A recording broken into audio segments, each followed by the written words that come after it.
right, welcome to week 11, Bearing Burdens.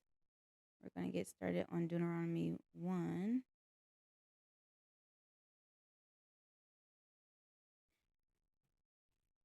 We're going to probably get on to all the way to day 3, which is Psalms um, 11 to 14. So we're going to be doing Deuteronomy 1 to 4, all the way to chapter 8.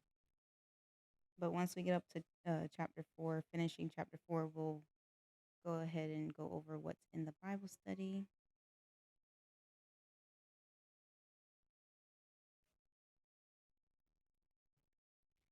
Inside the house is a quiet bedroom. Last spring's prom photo sits on the bedside table. A dried homecoming mum hangs from the bulletin board. Outside the house is a packed car. Both trunk and seat are full of clothes, books, and stereo. What was in the room is now in the car. The one who used to live in the room is about to drive the car to college. Both parent and child are stunned by the moment. What happened to childhood? Who fast forward the years? Why just yesterday this child was filling the house with cartwheels and Play-Doh. Now look, he's so tall, she's such a beauty. The child is grown. The grown child is equally stunned. The road ahead looks lonely and long. There is safety in these walls, protection, security. Those pleas for independence, so recently voiced, are unheard today. Just say the word, Dad, I'll stay. Just ask me, Mom, I won't leave. But Mom and Dad know better. They know that love releases the loved. They know the training is over. The last bell has rung. The class is dismissed, and the application has begun. And so parent and child hesitate at the side of the car. There is no time to teach new truths. There's no time to instill values or lay foundations. There is only one word that can be said: remember. Remember who loves you. Remember what matters. Remember what is right and what is wrong. Remember. In Deuteronomy, God tells his children to remember. Israel is about to make a transition. For 40 years, they have wandered. Now they are about to settle down in a new land. It's a time of transition from Moses to Joshua, from the wilderness to the promised land, from nomads to farmers, from people with no land to people of the land. That was the introduction. We'll get on to chapter 1.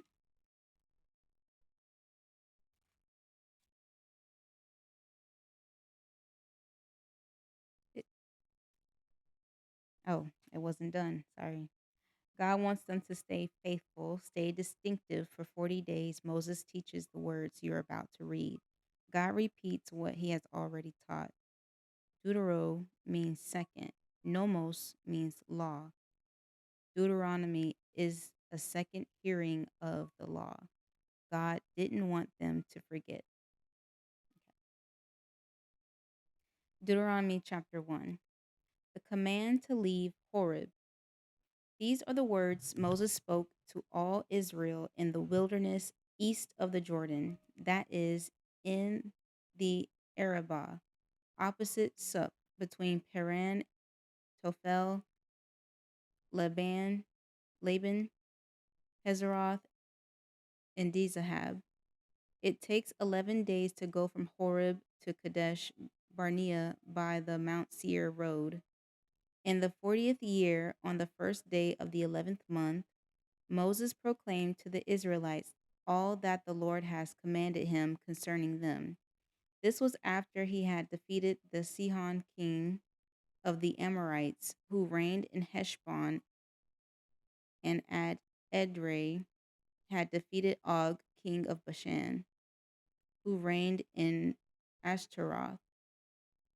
East of the Jordan, in the territory of Moab, Moses began to expound this law, saying, "The Lord our God said to us at Horeb, 'You have stayed long enough at this mountain. Break camp and advance into the hill country of the Amorites. Go to all the neighboring peoples in the Arabah in the mountains, in the western foothills, in the Negev, and along the coast to the land of the Canaanites, and to Lebanon, as far as the great river, the Euphrates. See, I have given you this land. Go in and take possession of the land the Lord swore he would give to your fathers, to Abraham, Isaac, and Jacob, and to their descendants after them. The appointment of leaders. At that time I said to you, you are too heavy a burden for me to carry alone. The Lord your God has increased your numbers so that today you are as numerous as the stars in the sky. May the Lord, the God of your ancestors, increase you 1,000 times and bless you as he has promised. But how can I bear your problems and your burdens and your disputes all by myself? Choose some wise, understanding, and respected men from each of your tribes, and I will set them over you. You answered me, what you propose to do is good. So I took the leading men of your tribes, wise and respected men, and appointed them to have authority over you, as commanders of thousands, of hundreds, of fifties, and of tens, as tribal officials. And I charged your judges at that time, hear the disputes between your people and judge fairly, whether the case is between two Israelites or between an Israelite and a foreigner residing among you. Do not show partiality in judging. Hear both small and great alike. Do not be afraid of anyone, for judgment belongs to God. Bring me a case too hard for you, and I will hear it. At that time, I told you everything you were to do. Spies sent out. Then, as the Lord our God commanded us, we set out from Horeb and went toward the hill country of the Amorites through all that vast and dreadful wilderness that you have seen, so we reached Kadesh Barnea. Then I said to you, you have reached the hill country of the Amorites, which the Lord our God is giving us. See, the Lord your God has given you the land. Go up and take possession of it as the Lord, the God of your ancestors, told you. Do not be afraid, do not be discouraged. Then all of you came to me and said, let us send men to spy out the land for us and bring back a report about the route we are to take and the towns we will come to. The idea seemed good to me, so I selected 12 of you, one man from each tribe. They left and went up into the hill country and came to the valley of Eshcol and explored it. Taking with them some of the fruit of the land, they brought it down to us and reported, it is a good land that the Lord our God is giving us. Hello, Cows. Good to see you. God bless you. Thanks for joining us today. All right, Deuteronomy chapter 1, verse 26. Rebellion against the Lord.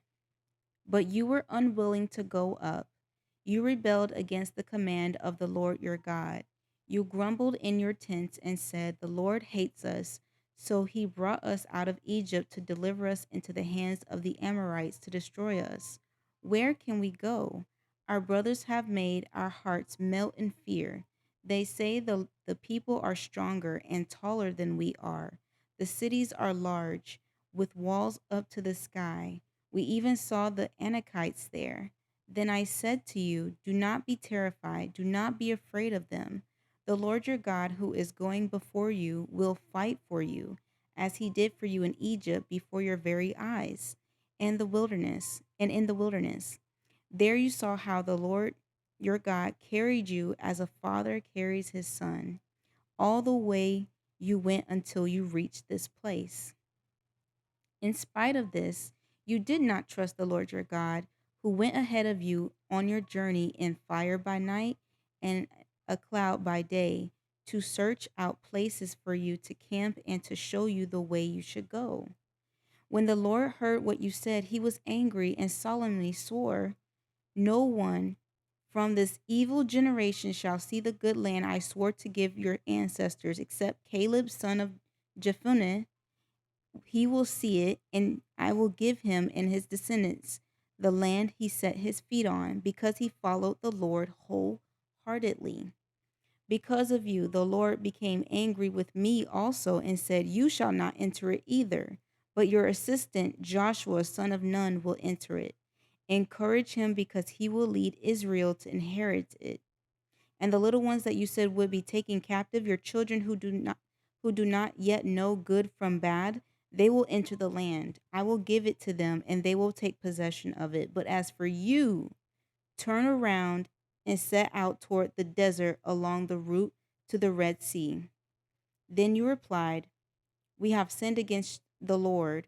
We will go up and fight as the Lord our God commanded us. So every one of you put on his weapons, thinking it easy to go up into the hill country. But the Lord said to me, Tell them, do not go up and fight, because I will not be with you.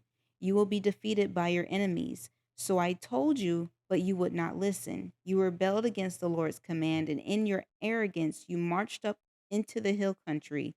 The Amorites who lived in those hills came out against you.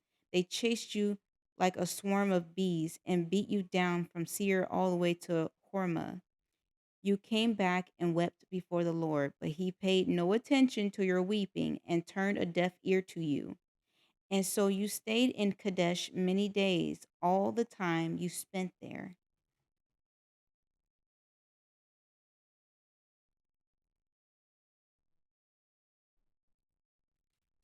So the situation was in Moab. Moses recounted the struggles and victories that God had given the Israelites while they wandered for 40 years. It reviews Israel's history and restates God's covenant with his people. Observation: The Lord demonstrated his faithfulness to the Israelites by providing great leaders and a land for them. He also gave them his law to govern their religious, civil, and personal lives. Inspiration: A good memory makes heroes, a bad memory makes wimps. Amnesia made a wimp out of me last week. My Goliath woke me at 4 a.m. with a woeful list of worries. Our church was attempting to raise money for a youth building, more money than we had ever raised in one effort. The giant awoke me with ridicule. You guys are crazy. You'll never collect that much money. I couldn't argue. The economy was is down. People are stressed. We may not raise enough to buy one brick. Goliath had me running off for the trees. But then I remembered David, the 9-2 odds, the story of the lion and the bear. So I decided to do what David did, gaze at God's victories. I climbed out of bed, walked into the living room, turned on the lamp, and pulled out my journal and began making a list of lion and bear sized conquests. In the 5 previous years, God had prompted a businessman to donate several acres of land to the church, another church to buy our old building, members to give above the needs, enabling the church to be 80% debt free. God has done this before, I whispered. A lion's head hangs in the church foyer, and a bear rug rests in the sanctuary floor. About this time, I heard a thud. Right there in the living room, I turned around just in time to see Goliath's eyes cross and knees buckle and body fall face first on the carpet. I stood and placed a foot on his back and chuckled, Take that, big boy. Remember the words he has done. First Chronicles 16:12. Catalog God's successes. Keep a list of his world records. Has he not walked you through high waters, proven to be faithful? Have you not known his provision? How many nights have you gone to bed hungry, mornings awakened in the cold? He has made roadkill out of your enemies. Write today's worries in sand. Chisel yesterday's victories in stone. Application: Set aside time this week for reflection. Write down as many examples as you can of how the Lord has led you and of the Lord's faithfulness. Start a journal of events as they occur. Share these examples as you are able with your loved ones. Also use them. to begin a conversation with the unbeliever as you recount God's faithfulness.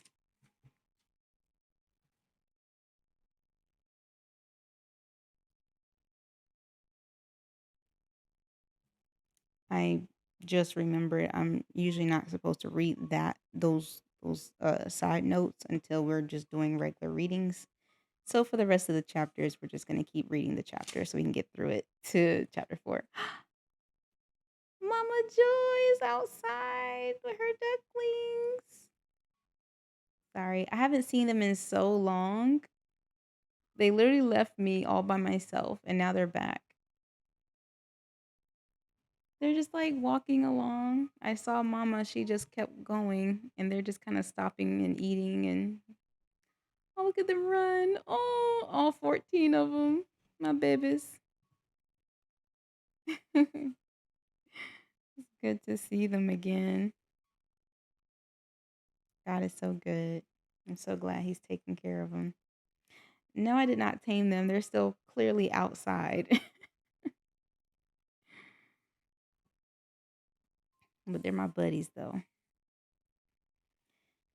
I just don't touch them. I don't pet them. I respect the mom and I respect that they're still wild animals, um, or feral animals, really.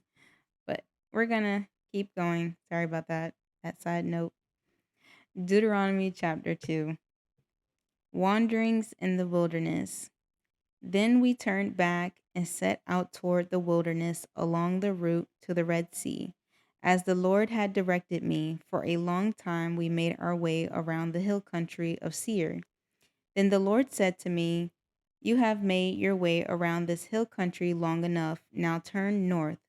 Give the people these orders. You are about to pass through the territory of your relatives, the descendants of Esau, who live in Seir. They will be afraid of you, but be very careful. Do not provoke them to war, for I will not give you any of their land, not even enough to put your foot on. I have given Esau the hill country of Seir as his own. You are to pay them in silver for the food you eat and the water you drink. The Lord your God has blessed you in all the work of your hands. He has watched over your journey through this vast wilderness. For these 40 years, the Lord your God has been with you, and you will not have lacked anything. So we went on past our lives, the descendants of Esau who lived in Seir. We turned from the Arabah road, which comes from Elath and Ezion Geber, and traveled along the desert road of Moab. Then the Lord said to me, "Do not harass the Moabites or provoke them to war, for I will not give you any part of their land. I have given Ar to the descendants of Lot as a possession. The Emites used to live there, a people strong and, and numerous and as tall as the Anakites. Like the Anakites, they were they too were considered Rephites, but the Moabites called them Emites. Horites used to live in Seir, but the descendants of Esau drove them out. They destroyed the Horites from before them and settled in their place, just as Israel did in the land the Lord gave them as their possession. And the Lord said, "Now get up and cross the Zered Valley." So we crossed the valley. 38 years passed from the time we left Kadesh Barnea until we crossed the Zered Valley. By then, that entire generation of fighting men had perished from the camp as the Lord had sworn to them. The Lord's hand was against them until he had completely eliminated them from the camp. Now, when the last of these fighting men among the people had died, the Lord said to me, "Today you are to pass by the region of Moab at Ar. When you come to the Ammonites, do not harass them or provoke them to war, for I will not give you possession of any land belonging to the Ammonites. I have given it as a possession to the descendants of Lot. That too was considered a land of the Rephites, who used to live there, but the Ammonites called them Zamzamites. They were a people strong and numerous and as tall as the Anakites. The Lord destroyed them before the Ammonites, who drove them out and settled in their place. The Lord had done the same for the descendants of Esau, who lived in Seir, when he destroyed the Horites before them.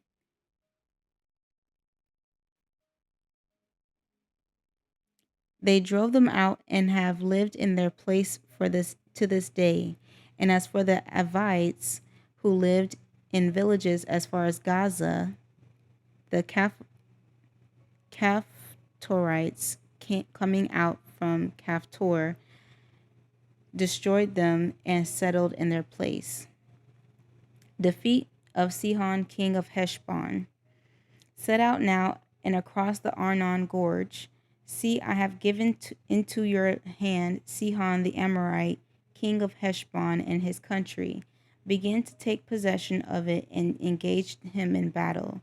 To this very day I will begin to put the terror of fear on you, all the nations under heaven. They will hear reports of you and will tremble and be in anguish because of you.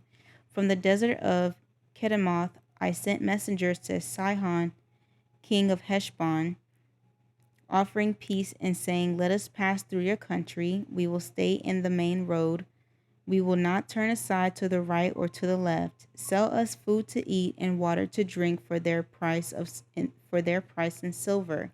Only let us pass through on foot. As the descendants of Esau who live in Seir, the Moabites who lived in Ar did for us, until we crossed the Jordan into the land the Lord our God is giving us. But Sihon, king of Heshbon, refused to let us pass through. For the Lord your God had made his spirit stubborn and his heart obstinate in order to give him into your hands as he has now done. The Lord said to me, see, I have begun to deliver Sihon and his country over to you. Now begin to conquer and possess his land. When Sihon and all his army came out to meet us in battle at Jahaz, the Lord your God delivered him over to us, and we struck him down together with his sons and his whole army. At that time we took all his towns and completely destroyed them, men, women, and children. We left no survivors, but the livestock and the plunder from the towns we had captured we carried off for ourselves. From Aroer on the rim of Arnon Gorge, and from the town in the gorge even as far as Gilead, not one town was too strong for us. The Lord our God gave us all of them. But in accordance with the command of the Lord our God, you did not encroach on any of the land of the Ammonites, neither the land along the course of the Jabbok nor that around the towns in the hills.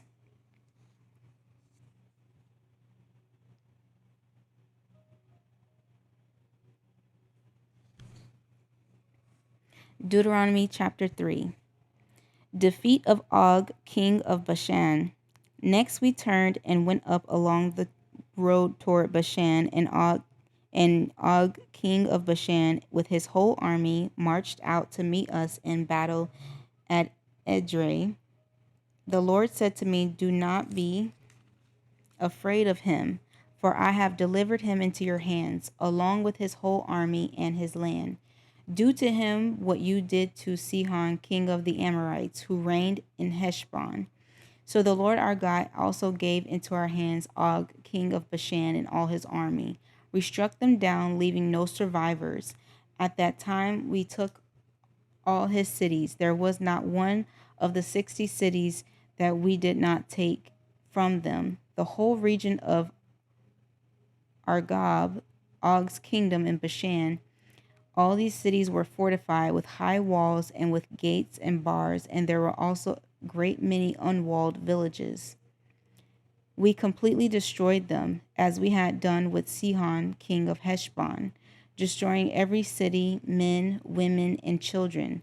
But all the livestock and the plunder from their cities we carried off for ourselves, so that at that time we took from these two kings of the Amorites the territory east of the Jordan, from the Arnon Gorge as far as Mount Hermon. Hermon is called Sirion by the Sidonians, the Amorites called it Sinir.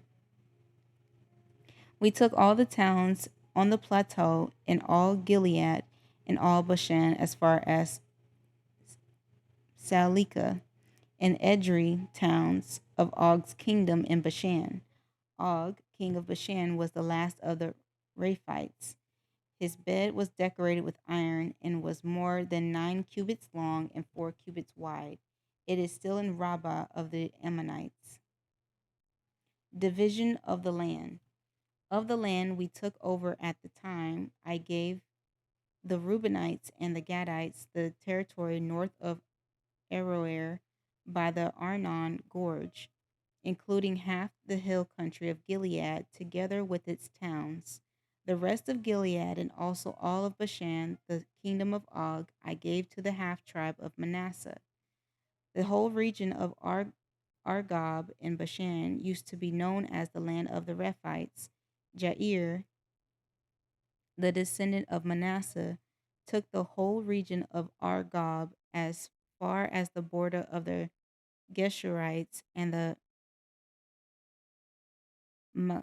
Maacathites.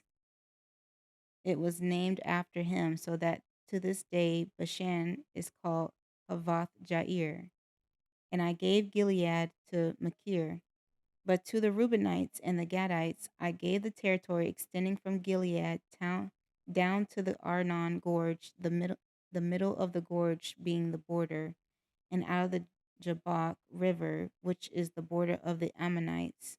Its western border was the Jordan in the Arabah from Kinner, Kinnereth to the sea of the Arabah, that is the Dead Sea, below the slopes of Pisgah. Um, I commanded you at the time, the Lord your God has given you this land to take possession of it, but all of your able-bodied men, armed for battle, must cross over ahead to the other Israelites. However, your wives, your children, and your livestock, I know you have much livestock, may stay in the towns I have given you, until the Lord gives rest to your fellow Israelites as he has to you. They too have taken over the land that the Lord your God is giving them across the Jordan. After that, each of you may go back to the possession I have given you. Moses forbidden to cross the Jordan. At that time I commanded Joshua, you have seen with your own eyes all that the Lord your God has done to these two kings. The Lord will do the same to all the kingdoms over there where you are going. Do not be afraid of them. The Lord your God himself will fight for you. At that time, I pleaded with the Lord, Sovereign Lord, you have begun to show your servant your greatness and your strong hand. For what God is there in heaven or on earth who can do the deeds of and mighty works you do? Let me go over and see the good land beyond the Jordan, that fine hill country in Lebanon. But because of you, the Lord was angry with me and would not listen to me. That is enough, the Lord said. Do not speak to me any more about this matter. Go up to the top of Pisgah and look west and north and south and east. Look at the land with your own eyes, since you are not going to cross this Jordan, but commission Joshua and encourage and strengthen him, for he will lead this people across and will cause them to inherit the land you will see. So we stayed in the valley near Beth Peor.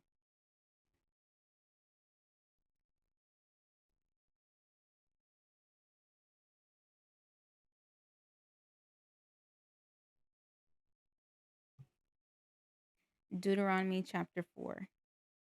Obedience commanded. Now, Israel, hear the decrees and laws I'm about to teach you. Follow them so that you may live and may go in and take possession of the land the Lord, the God of your ancestors, is giving you. Do not add to what I command you, and do not subtract from it, but keep the commands of the Lord your God that I give you. You saw with your own eyes what the Lord did at Baal Peor.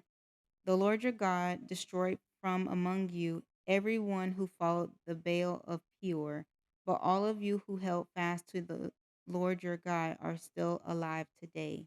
See, I have taught you decrees and laws as the Lord my God commanded me, so that you may follow them in the land you are entering to take possession of it.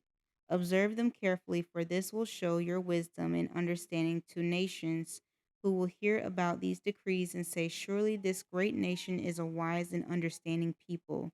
What other nation is so great as to have their gods near them the way the Lord our God is near us whenever we pray to him? And what other nation is so great as to have such righteous decrees and laws as this body of laws I am setting before you today? Only be careful and watch yourselves closely so that you do not forget the things your eyes have seen or let them fade from your heart as long as you live. Teach them to your children and to their children after them.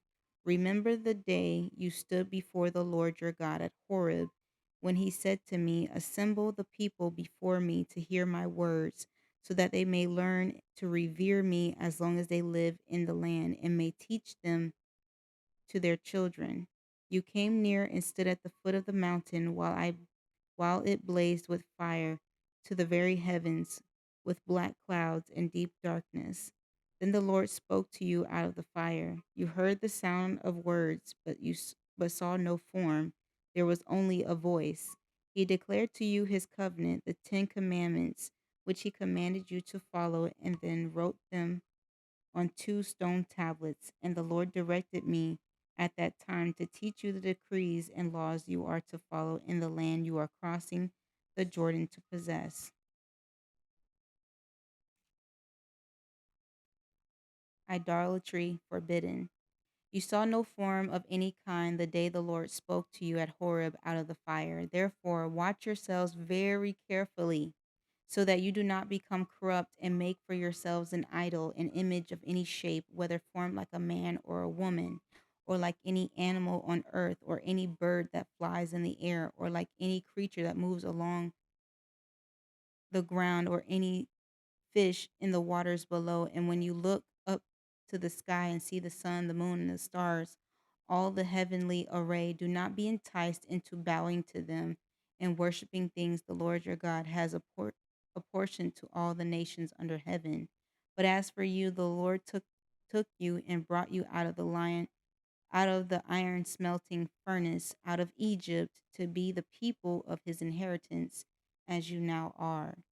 The Lord was angry with me because of you, and he solemnly swore that I would not cross the Jordan and enter the good land the Lord your God is giving you as your inheritance.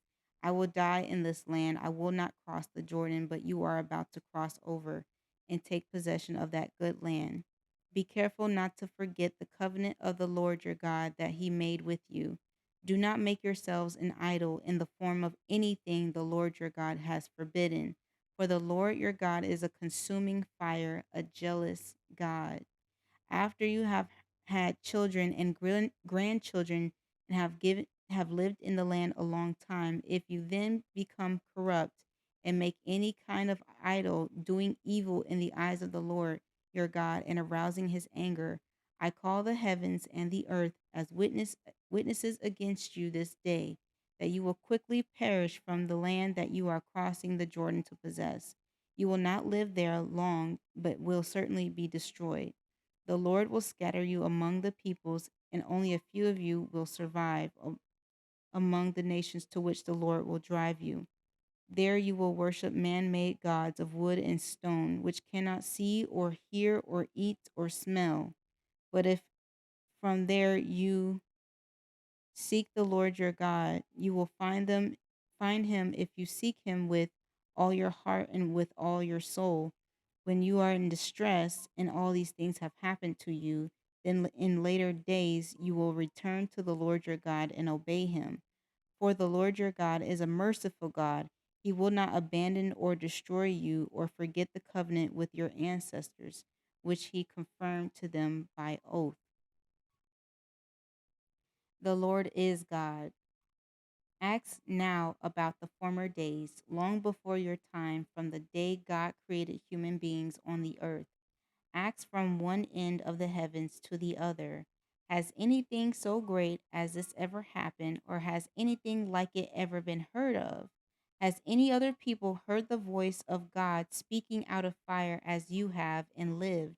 Has any God have ever tried to make for himself one nation out of another nation by testings, by signs and wonders, by war, by a mighty hand and an outstretched arm, or by great and awesome deeds like all the things the Lord your God did for you in Egypt before your very eyes? You were shown these things so that you might know that the Lord is God.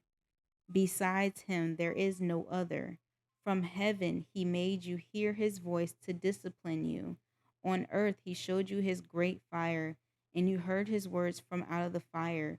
Because he loved your ancestors and chose their descendants after them, he brought you out of Egypt by his presence and great strength to drive out before you nations greater and stronger than you, and to bring you into their land to give it to you for your inheritance as it is today. Acknowledge and take heart of heart this day that the is God in heaven above and on the earth below. There is no other. Keep his decrees and commands which I am giving you today, so that it may go well with you and your children after you, and that you may live long in the land the Lord your God gives you for all time. Cities of refuge. Then Moses set aside 3 cities east of the Jordan, to which anyone who had killed a person could flee if they had unintentionally killed a neighbor without malice of aforethought. They could flee into one of these cities and save their life. The cities were these: Bezir in the wilderness plateau for the Reubenites, Ramoth in Gilead for the Gadites, and Golan in Bashan for the Manassites. Introduction to the law. This is the law Moses set before the Israelites. These are the stipulations, decrees, and laws Moses gave them when they came out of Egypt and were in the valley near Beth Peor, east of the Jordan, in the land of Sihon, king of the Amorites, who reigned in Heshbon and was defeated by Moses and the Israelites as they came out of Egypt. They took possession of his land and the land of Og, king of Bashan, the 2 Amorite kings east of the Jordan. This land extended from Aroer on the rim of Arnon Gorge to Mount Sirion, that is Hermon, and and included all the Arabah east of the Jordan as far as the Dead Sea, below the slopes of Pisgah.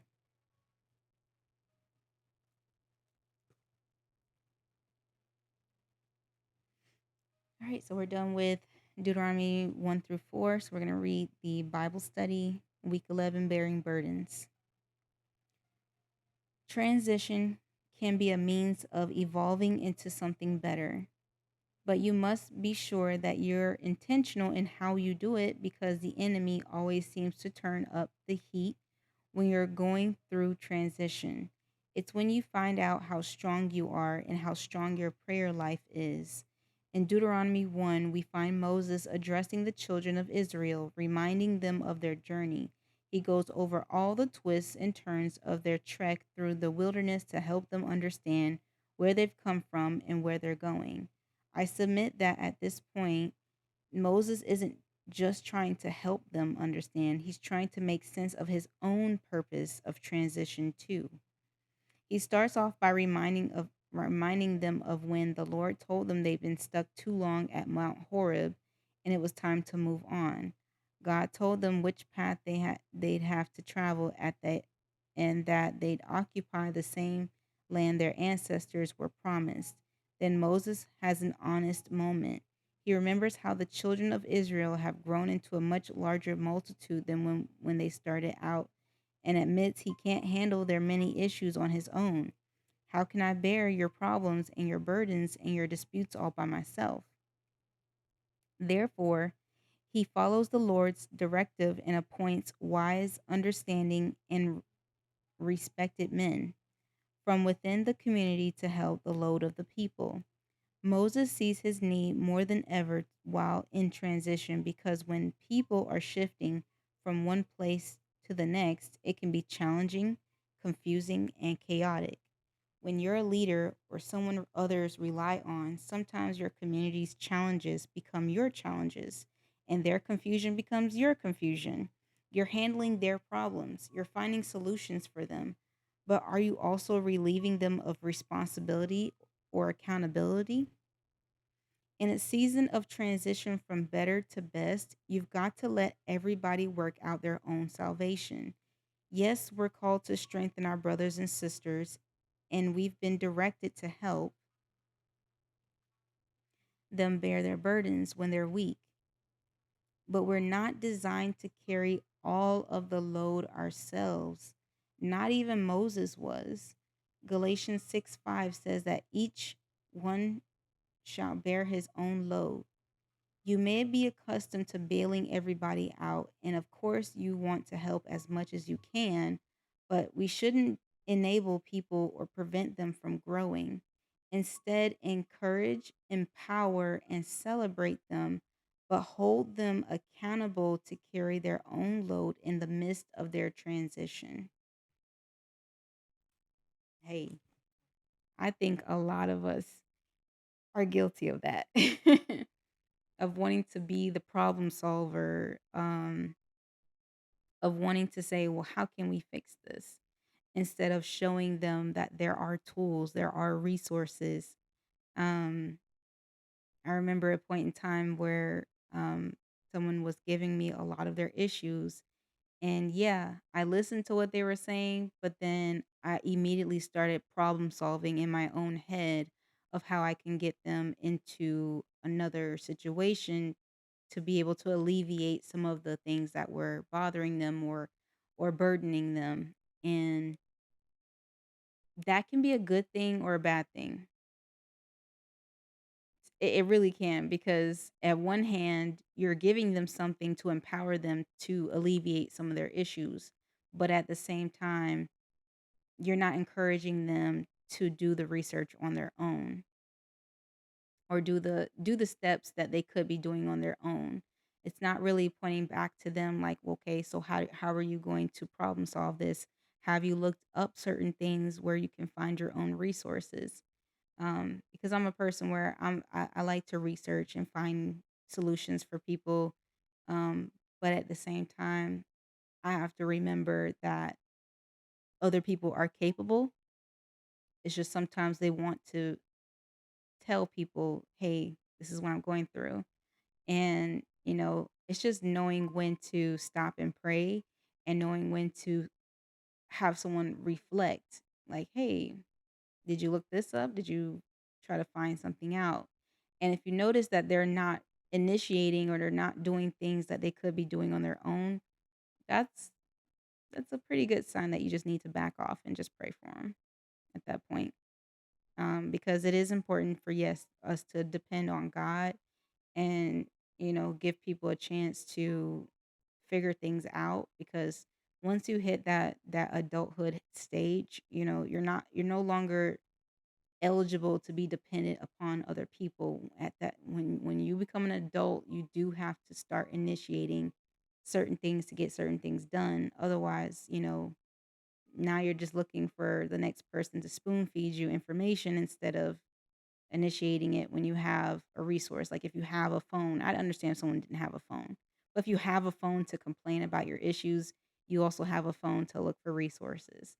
It's just certain things like that. I would just say be very mindful of, pay attention to people that do that, um, and just be praying for them. Because not everybody wants an answer. Some people just want you to listen to them. Another good example, um, I would say for like relationships, I would look at a video. It's called It's Not About the Nail. If you look at that, that's a really good example of how somebody doesn't really want you to solve their problem, but they really just want you to listen to them. if you ever want to look that up. It's a really good video. It's very short and it just is to the point.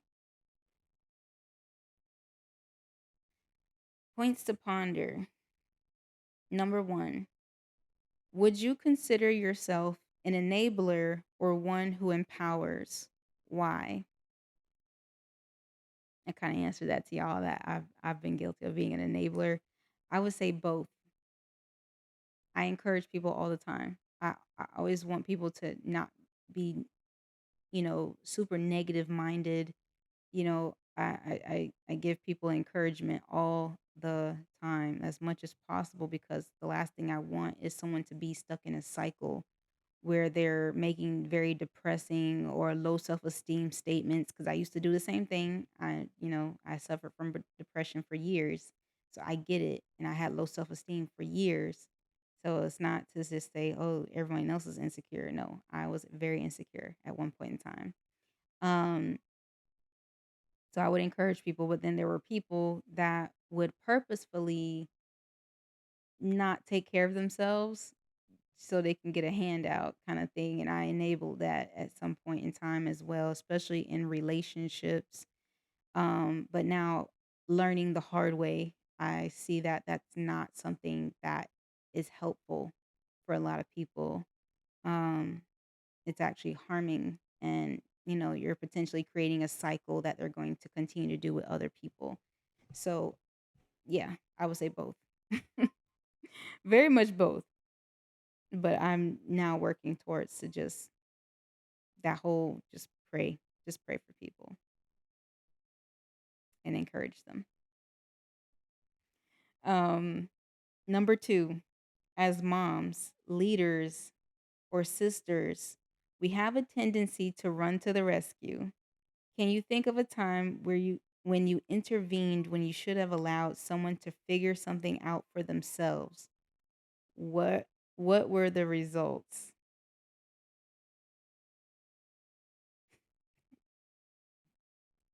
Sorry. I can think of so many situations where that has happened to me. Um, so funny story. Um, there was a particular person I knew, they ended up going to jail and it was like a it was a misunderstanding and they had the wrong person because the social security number didn't match. The name just so happened to match. Um but yeah, that was a whole thing. They got the wrong person and I was just trying to figure things out. I was trying to bail them out. Everything was crazy that day. And I ended up going to the jail to pick them up cuz they were telling me when they were going to be released and all that stuff, and I was just waiting, and I was like in a weird spot cuz you couldn't just like park right outside the place. Like you had to pretty much walk up to it, and I just parked and I was just waiting for them. Um I don't know how I was gonna get in contact with them because I had their phone. Like it was a weird situation. I didn't want to just like sit outside all day because it was like partially raining and everything. So I literally sat in my car just trying to guess when they were gonna come out. They ended up coming out on the opposite end of the place, which I didn't know because I've never been to jail before, so I wouldn't know what that whole setup was like anyway. They ended up leaving out on the other side and their lawyer picked them up. I didn't even know they had a lawyer. It was so funny. I went to their house because I got frustrated and I was like, well, I don't have time. I can't really stay here all day. I'll just figure something out. But I went back to their house feeling defeated, and then they pulled up with their lawyer.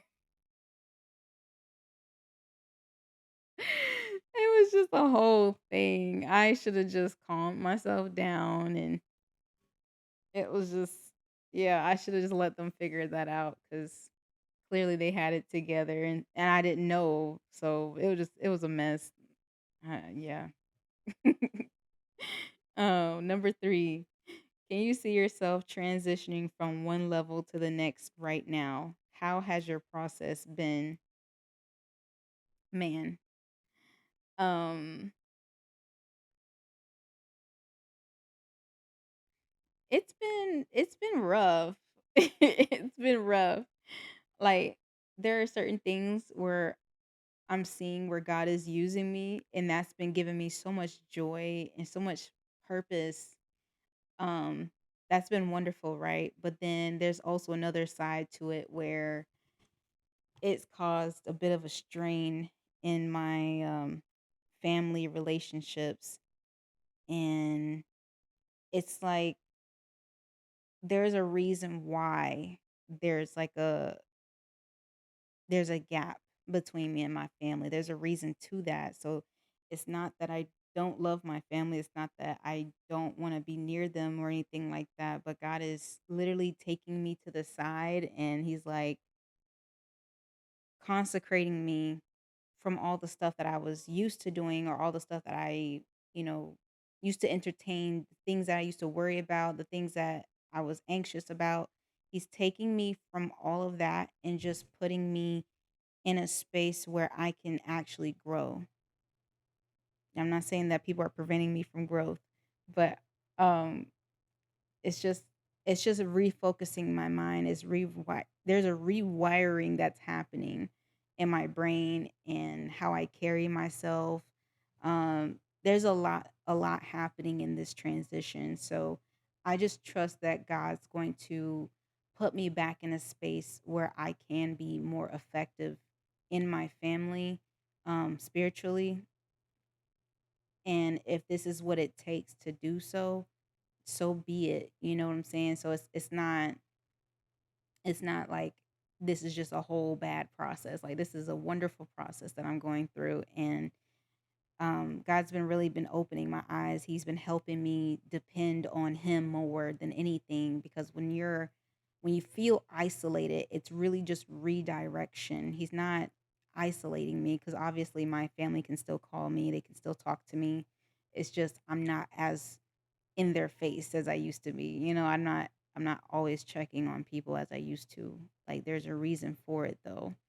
And he's putting me back into school. Like, there's so much happening right now. I'm just thankful. I'm really, really thankful for what he's doing in my life right now. And I'm serving. Like, I never served in the church ever until now. And it's like, wow, um, this is what it really means to be dedicated to the Lord, and just being obedient to what He has for other people. I'm it's not just me. Like, I'm connected to other people in this life in one way or another, and I'm able to give them wisdom. I'm able to give them encouragement. I'm able to do so many things because of Him and how He's changing me. So, yeah. Um, Moving on to actions for the week. And I'm gonna put this in the description as well. Um, Actions for the week. Write a list of people you're supposed to help. That's in quotations, you're supposed to help, and how you think you're supposed to help them. Make a note of exactly how much you'll help and where you'll draw the line. That's very important, because we need to know what our boundaries are going to be. There has to be a boundary. I think that's a lot of people's issues today, is that there's plenty of wanting to be helpful, but there's not enough boundaries. And then, you end up saying yes to many things you probably shouldn't have said yes to. So let your yes be yes and your no's be no.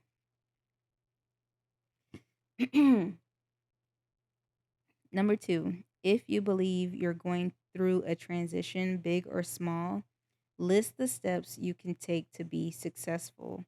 Make a timeline to help you meet your goals. Okay, I think that's pretty good. So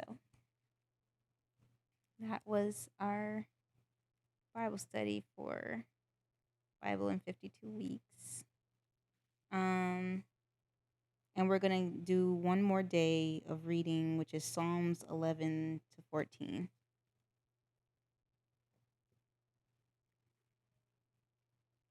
Yeah, I'm sure we've all helped and have unintentionally enabled people. And the one thing I note, what the stop? What is happening? That ad just came up out of nowhere. um, Alrighty then. Okay. Psalm, I think we said 11. Yeah. 11 to, I just said it. My brain just went off because of that ad. 14. Psalm 11.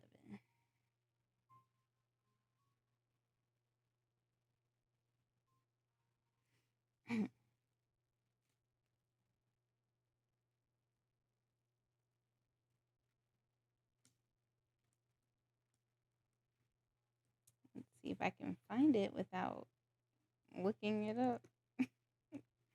I should have paid attention to the order on the site. Okay, it's definitely, yeah. Okay, got it. 11.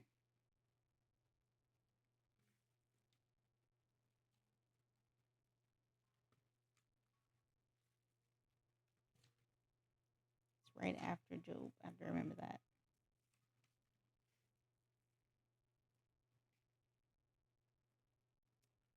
Okay, Psalm 11.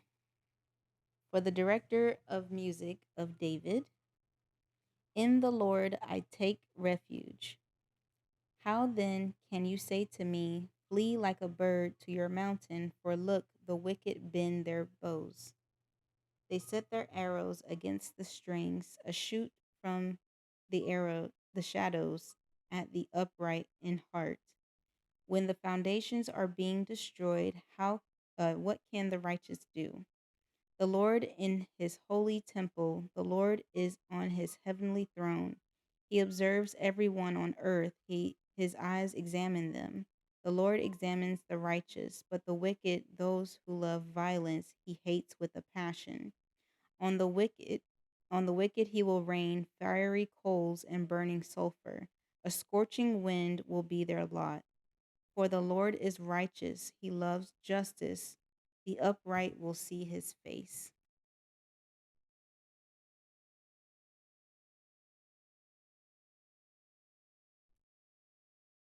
Psalm 12. For the director of music, according to Sheminith, a psalm of David. Help, Lord, for no one is faithful anymore. Those who are loyal have vanished from the human race. Everyone lies to their neighbor, they flatter with their lips, but harbor deception in their hearts. May the Lord silence all flattering lips and every boastful tongue. Those who say, by our tongues we will prevail, our own lips will defend us. Who is Lord over us? Because the poor are plundered and the needy groan, I will now arise, says the Lord. I will protect them from those who malign them, and the swords of the Lord are flawless, like silver purified in a crucible, like gold refined 7 times. You, Lord, will keep the needy safe and will protect us forever from the wicked, who freely strut about when what is vile is honored by the human race.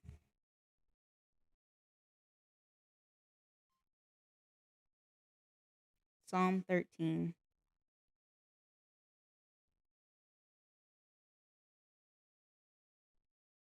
For the director of music, a psalm of David. How long, Lord, will you forget me forever? How long will you hide your face from me? How long must I wrestle with my thoughts and day after day have sorrow in my heart? How long will my enemy triumph over me? Look on me and answer, Lord my God. Give light to my eyes, or I will sleep in death.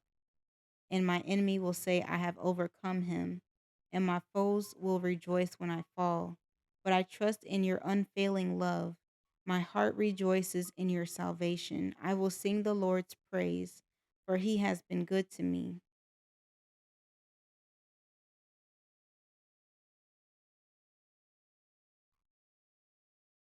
Psalm 14, for the director of music of David.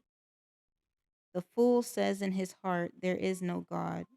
They are corrupt, their deeds are vile. There is no one who does good. The Lord looks down from heaven on all mankind to see if there are any who understand, any who seek God. All have turned away, all have become corrupt.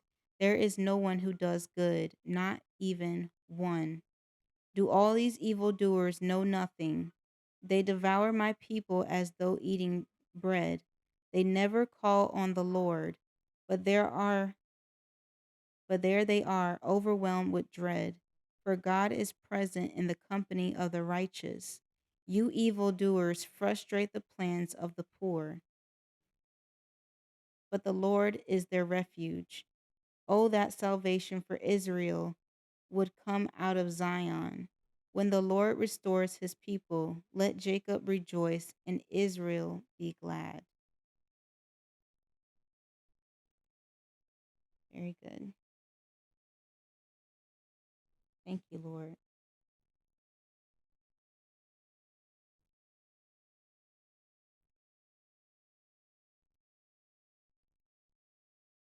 I'm going to stop here.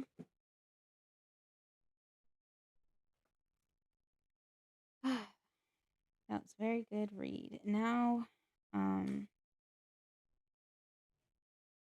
bear with me a moment.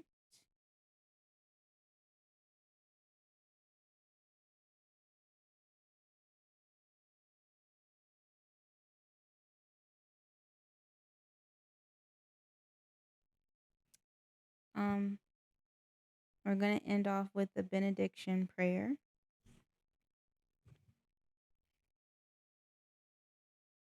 And just raise your arms to receive this if you can. If not, I understand. If you're busy, keep your eyes open. The Lord bless you and keep you. The Lord make his face shine upon you and be gracious to you. The Lord lift up his countenance upon you and give you peace. In Jesus' name, amen. God bless you guys and be safe. And happy Mother's Day for all the mothers out there. May your children be blessed. May your families be just completely filled with grace and mercy. And I'm just so glad that there are women on here listening and getting a good word and having this time to just be together and gather in God's name, and just pray that this altar that I have for him, to honor him here on Twitch and on YouTube. I just pray that it blesses somebody. I pray that it speaks to someone's heart, whether